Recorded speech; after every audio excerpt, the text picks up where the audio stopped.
आप सभी का स्वागत है हमारे चैनल पर। यदि आप हमारे चैनल पर नए हैं तो सब्सक्राइब का बटन क्लिक कर दीजिए ऐसे ही नए नए अपडेट न्यूज़ पाने के लिए। पहला खबर, पेंशन में बड़ा अपडेट। केंद्रीय वित्त मंत्रालय ने हाल ही में वीडियो कॉन्फ्रेंस के जरिए में राज्यों के साथ बैठक की। बैठक में स्पष्ट किया गया कि कर्मचारियों के नहीं रहने पर केवल उसी पत्नी का पारिवारिक पेंशन का हकदार माना जाएगा जो सेवानिवृत्ति के समय पत्नी थी। अब तक निर्धारित नियमों के अनुरूप पत्नी के अलावा विधवा पुत्री, अविवाहित पुत्री, तलाकशुदा पुत्री, निःशक्त पुत्र पुत्री और 25 साल तक के बेरोजगार पुत्र जैसी कुछ श्रेणी वालों को भी पारिवारिक पेंशन के लिए हकदार के रूप में माना जाता रहा है।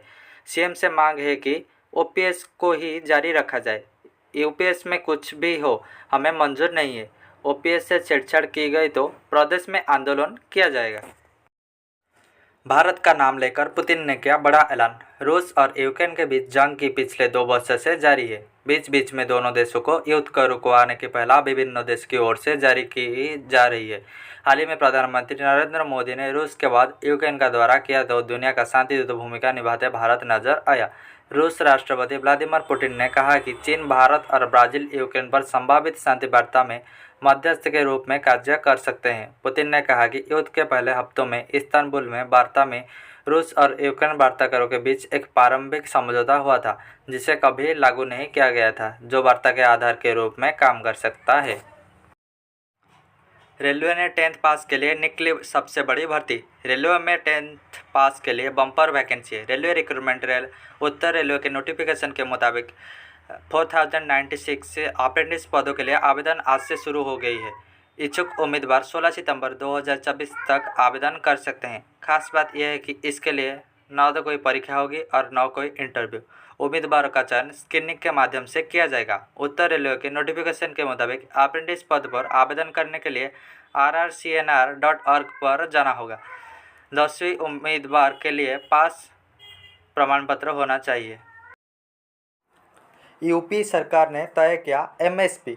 उत्तर प्रदेश सरकार ने धान खरीदने के लिए 2024-25 के लिए किसानों का पंजीकरण और नवीनीकरण शुरू कर दिया है। इस पहल का मुख्य उद्देश्य किसानों को न्यूनतम समर्थन मूल्य का लाभ पहुंचाना है। इस वर्ष के लिए धान के सामान्य प्रकार के लिए एमएसपी 2300 रुपये प्रति क्विंटल और ग्रेड ए धान के लिए 2320 रुपये प्रति क्विंटल निर्धारित किया गया है। यह निर्णय किसानों को उनकी उपज का उचित मूल्य दिलाने के लिए किया गया है। भारी बारिश का अलर्ट जारी। देश में एक बार फिर मानसून के करवट ली है।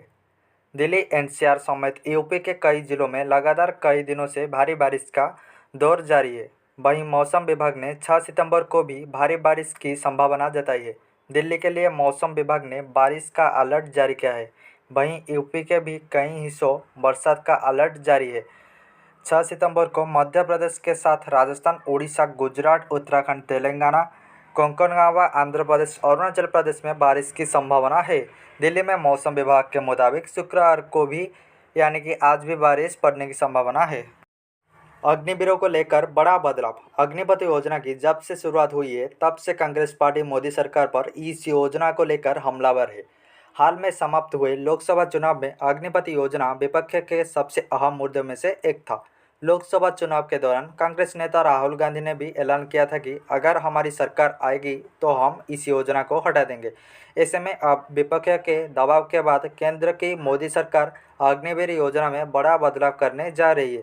रक्षा मंत्रालय अग्निवीरों की नौकरी की अवधि बढ़ाने पर विचार कर रही है।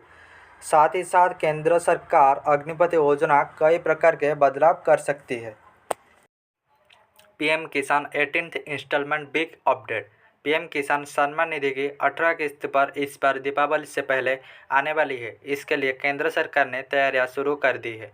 किसानों को इसका लाभ लेने के लिए केंद्र सरकार ने कृषि अधिकारियों को जरूरी दिशा निर्देश जारी कर दिए हैं। अगर आप भी इस योजना का लाभ पाना चाहते हैं तो आपको फटाफट केवाईसी करवा लेना चाहिए।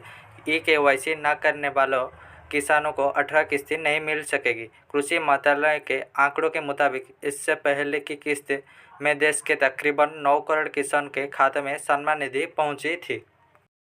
सहारा इंडिया को 15 दिन में जमा करने होंगे 1000 करोड़। सुप्रीम कोर्ट का सहारा ग्रुप के निवेशकों के पैसा वापसी को लेकर एक बार फिर से सख्त नज़र आ रहा है। 3 सितंबर को शीर्ष अदालत की तरफ से अपने आदेश में कहा गया है कि सेबी सहारा रिफंड अकाउंट में 10,000 करोड़ के रुपए जमा करने के लिए सहारा ग्रुप की प्रॉपर्टी बेचने पर किसी तरह का प्रतिबंध नहीं है। इसके 2 दिन बाद शीर्ष अदालत ने सहारा ग्रुप को 15 दिन के अंदर एक अलग एस्क्रो अकाउंट तीसरे पक्ष के खाता में 1,000 करोड़ रुपए जमा करने का आदेश दिया है। इसके साथ ही मुंबई के वर्सोवा अपनी जमीन के डेवलपमेंट के लिए जॉइंट वेंचर बनाने की अनुमति दी है। एक और वंदे भारत ट्रेन की स्वागत। 2 दिन में आगरा रेल मंडल को दूसरी वंदे भारत मिल गई है। रेलवे बोर्ड ने आगरा से वाराणसी के मध्य वंदे भारत के संचालन को मंजूरी दे दी है। 573 किलोमीटर की दूरी 7 घंटे में तय होगी। अभी इसी दूरी को तय करने में 10 घंटे से अधिक का समय लगता है। मंडल की यह चौथी वंदे भारत होगी। इसकी औसत गति 81.86 किलोमीटर प्रति घंटा होगी। रेलवे द्वारा जल्द ही ट्रेन का किराया और संचालन की तारीख घोषित की जाएगी। इस ट्रेन के चलने से आगरा के पर्यटन को पंख लगेंगे। अयोध्या और वाराणसी के लिए लंबे समय से वंदे भारत की मांग की जा रही थी। आगरा रेल मंडल प्रशासन ने हाल ही में अयोध्या और वाराणसी वंदे भारत का प्रस्ताव भेजा था। सशस्त्र बलों के युद्ध के लिए तैयार रहने की जरूरत। केंद्रीय रक्षा मंत्री राजनाथ सिंह ने संयुक्त कमांडरों के सम्मेलन में कहा था कि भारत एक शांतिप्रिय राष्ट्र है, लेकिन सशस्त्र बलों के शांति बनाने रखने के लिए युद्ध के लिए तैयार रहने की जरूरत है। लखनऊ में पहले संयुक्त कमांडो के सम्मेलन में बोलते हुए राजनाथ सिंह ने राष्ट्रीय हितों की रक्षा और आत्मनिर्भर भारत के नज़र रखते हुए आगे बढ़ने में उनके अमूल्य योगदान के लिए सशस्त्र बलों की सराहना की। रिपोर्ट के मुताबिक कमांडर के संयुक्त सम्मेलन में राजनाथ सिंह ने कहा है कि वैश्विक अस्थिरता के बावजूद भारत शांति का लाभ उठा रहा है, लेकिन हमें सतर्क रहने की जरूरत है।